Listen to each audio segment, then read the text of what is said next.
साथ आज आपको मैं एक नया आइडिया शेयर करूंगा कि मल्टी क्रॉपिंग आप एक ही पॉट में कैसे कर सकते हैं। तो इस प्रोसेस को कहते हैं मल्टी क्रॉपिंग। देखिए, ये जो अस्सलाम वालेकुम, welcome back to my channel. मैं उम्मीद करता हूँ आप लोग खैरियत से होंगे। आज की वीडियो में मैं जो है सबसे मेन जो चीज़ है ये गोल्डन टर्निप यानी ये जो पीले रंग के शलजम होते हैं ये लगाऊंगा, ये लगाने जा रहा हूं। और साथ आज आपको मैं एक नया आइडिया शेयर करूंगा कि मल्टी क्रॉपिंग आप एक ही पॉट में कैसे कर सकते हैं। तो इसके साथ मैं लगाऊंगा मटर। तो ये दो चीज़ें आज मैं लगाऊंगा एक ही पॉट में। इस प्रोसेस को कहते हैं मल्टी क्रॉपिंग। देखिए, ये जो शलजम है टर्निप, ये 60 टू 80 डेज में तैयार होके ख़त्म हो जाएंगे। इनको निकाल हार्वेस्ट कर लूँगा मैं। तो उसके बाद ये मटर जो है तब तक ये अपनी ग्रोथ अच्छे से कर लेंगे और उसके बाद इनके ऊपर यानी फ्रूटिंग लगना शुरू होगी, मटर लगना शुरू होंगे।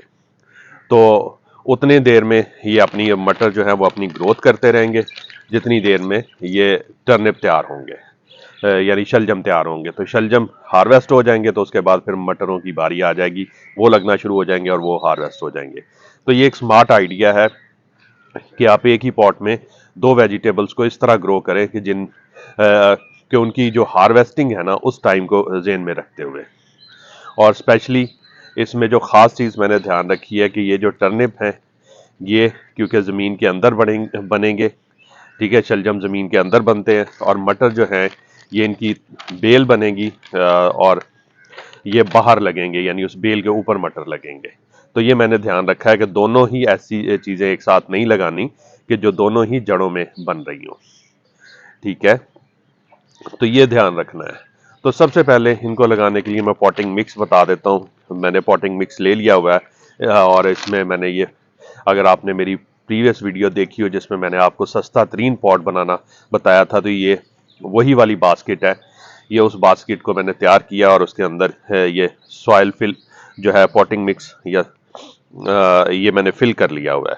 तो पॉटिंग मिक्स के इंग्रेडिएंट्स बता देता हूँ और इसका सारा प्रोसेस बता देता हूँ। तो पॉटिंग मिक्स के लिए आपने लेनी है 75% गार्डन सॉइल या भाल मट्टी जिसको कहते हैं वो लेनी है।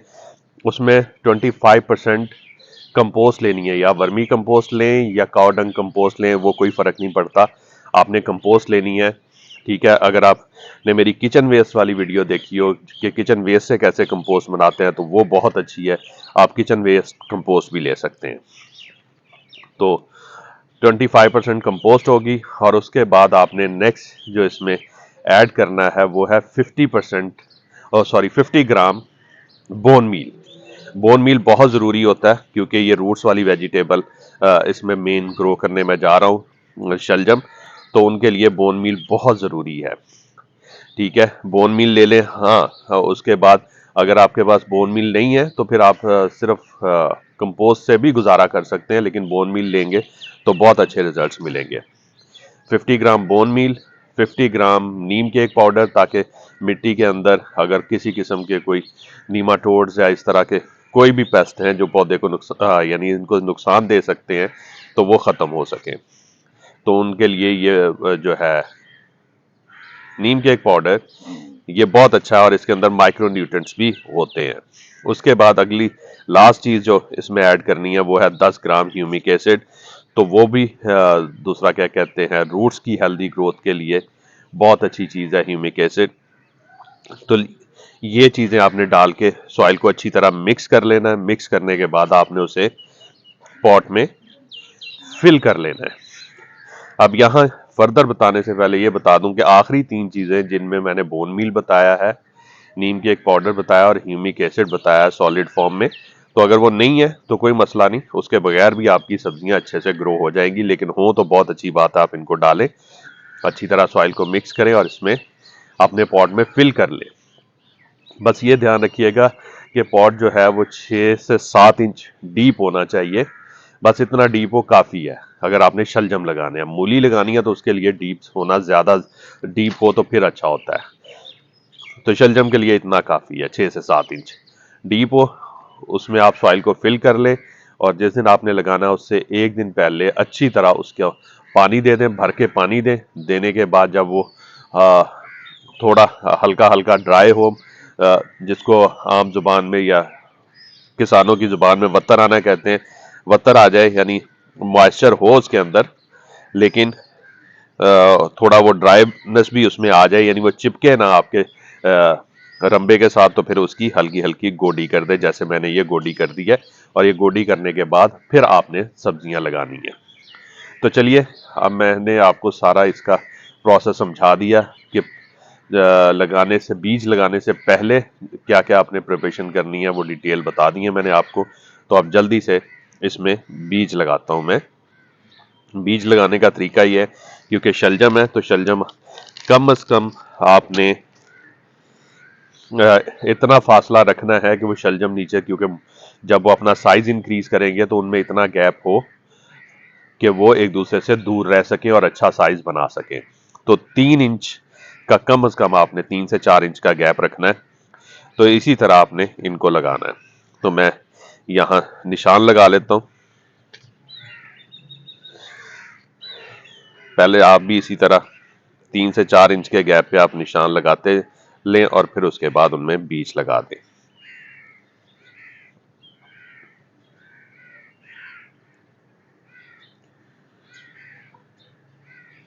और बीज का ये ख्याल रखना है कि बीज जो है ज्यादा डीप नहीं लगाने, यानी मैक्सिमम 1 इंच, बल्कि कोशिश करें कि आधा इंच से ज्यादा डीप ना जाए, क्योंकि ये बीज बहुत बारीक होते हैं, मैं अभी आपको दिखाता भी हूं। तो इसलिए इनको ज्यादा डीप नहीं लगाना आपने, क्योंकि बीज जितना बारीक होगा उतना ही उसको कम मिट्टी के अंदर दबाया जाता है। ऐसा भी नहीं है कि नहीं दबाया जाता, लेकिन कम दबाया जाता है।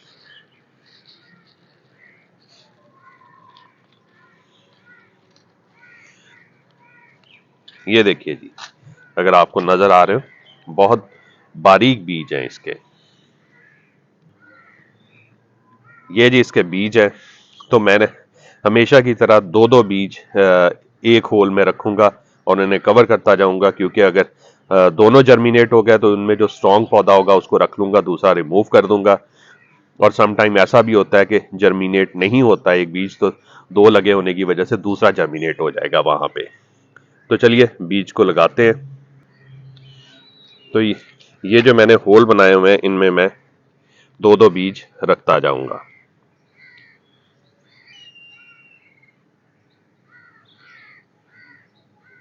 और ऊपर से मट्टी से कवर करते जाना है। जैसे मैंने आपको बताया, मैं ज्यादा डीप होल में नहीं लगा रहा इनको। वो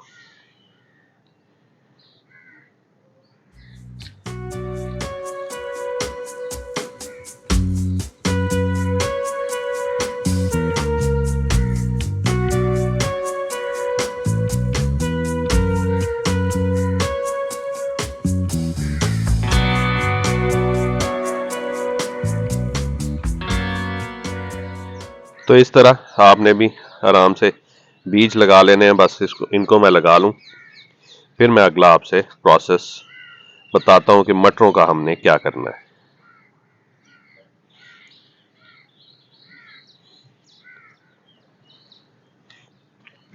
ये जी मैंने इसके बीज लगा लिए हैं। अब मैं मटरों की तरफ चलता हूं।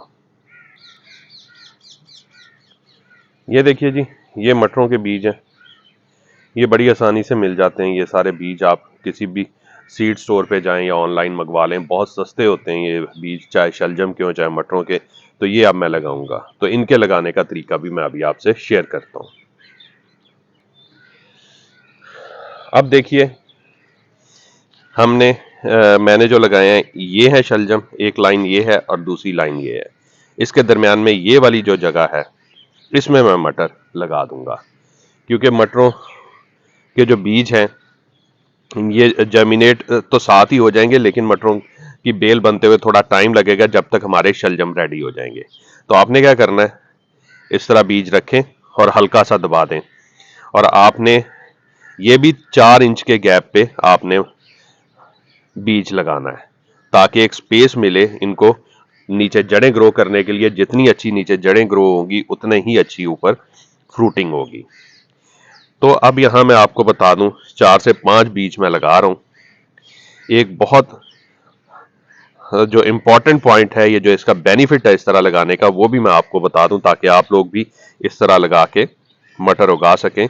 देखिए 60 दिन के बाद, 60 से 70 दिन के बाद जब हम इनमें से शलजम हार्वेस्ट कर लेंगे तो उनको निकालेंगे तो ये सारी सॉइल जो है इसकी एक किस्म की गोडी हो जाएगी, सॉफ्ट हो जाएगी। ठीक है, जब हम उनको निकालेंगे तो आप इसमें एक्स्ट्रा कंपोस्ट ऐड करें, तकरीबन 2 से 3 मुट्ठी इसमें कंपोस्ट डाल दें और उसको डालने के बाद दोबारा से सॉइल को पानी दे दें अच्छे तरीके से। तो ये होगा, एक किस्म की गोडी भी हो जाएगी, ठीक है, जिससे ऑक्सीजन का फ्लो नीचे बढ़ जाएगा, सॉइल के अंदर ऑक्सीजन जाएगी और साथ साथ उनको नई फीडिंग मिल जाएगी, तो आपके ये मटरों की ग्रोथ जो है और बढ़ जाएगी। तो आप इस तरह लाजमी इनको ट्राई करें। मैं आपको आपको बता रहा हूं कि इस तरह ट्राई करेंगे तो आपको नॉर्मल मटर लगाने से ज्यादा अच्छा रिजल्ट मिलेगा। तो ये बहुत ही आसान तरीका है, इसमें कोई खास स्पेशल टेक्निक यूज नहीं करनी, बस ये ख्याल रखना है कि जहां आपने शलजम लगाए हैं वहां पे साथ मटरों का सीड नहीं लगाना, बाकी जो है आ, अलग से लगा दें और फिर इसी तरह इनको दूसरा क्या कहते हैं छोड़ दें। इंशाल्लाह ये बहुत जल्दी ग्रो हो जाएंगे। अब और जिस तरह मैंने आपको बताया इसी तरह इनके रिजल्ट्स भी आएंगे और मैं आपसे इनके रिजल्ट्स भी शेयर करूंगा इंशाल्लाह। तो अब आखिरी स्टेप जो होता है वो इसको पानी देने का होता है। तो आपने हैंड शावर की मदद से या इस तरह आपके पास वाटरिंग कैन है तो उसकी मदद से आप पानी अच्छे से पानी दे दें। और ये अब आपको दोबारा पानी तब देना है जब ये टॉप सॉइल जो है वो ड्राई हो। और यहाँ एक चीज़ मैं आपको बता दूं, अक्सर लोग ये बास्केट्स तैयार करते हैं तो नीचे जो है वो नीचे भी शीट डाल देते हैं, तो वो ये काम आपने नहीं करना। मैंने जो प्रीवियस वीडियो डाली है उसका लिंक मैं डाल दूंगा जिसमें मैंने ये बास्केट तैयार की थी, तो उसको देख लीजिएगा। नीचे हमेशा ड्रेनेज होल होने चाहिए ताकि एक्स्ट्रा पानी ड्रेन हो सके। तो इन चीज़ों का आपने ख्याल रखना है और मज़ीद इसमें कुछ भी नहीं है, फर्दर फर्टिलाइज़र की कोई ज़रूरत होती नहीं क्योंकि जितनी इनको खुराक चाहिए वो हमने सॉइल में पहले ही मिक्स कर दी हुई है। तो जैसे जैसे इनके रिजल्ट्स आएंगे मैं आपसे शेयर करता रहूँगा। अगर आपका फिर भी कोई क्वेश्चन हो तो आप कमेंट्स में पूछ सकते हैं। इंशाल्लाह बहुत जल्द एक और इन्फॉर्मेटिव वीडियो के साथ हाजिर हूँगा। दुआ में याद रखिएगा। तब तक के लिए अल्लाह हाफिज़।